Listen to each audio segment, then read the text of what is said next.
Okay folks, so this video is a quick little demo video of how to use the gel library swatch files that I made for InDesign or Photoshop or Illustrator and actually get them into your Adobe products.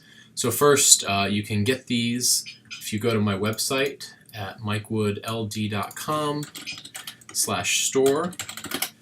You can find the files there. Right here, all gel products right here. You can add them to your cart and buy it there. There's also some instructions on this page as well. Once you've got them downloaded, it's pretty simple. I'm going to go into my InDesign file here. On the right, I'm going to open up my swatches. Click on these three little menu lines. Click Load Swatches.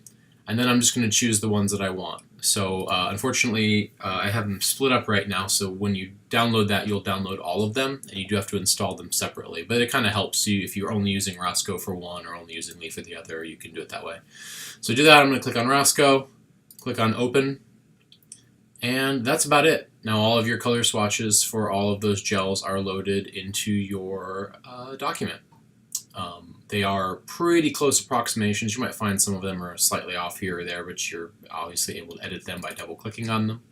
And that's it.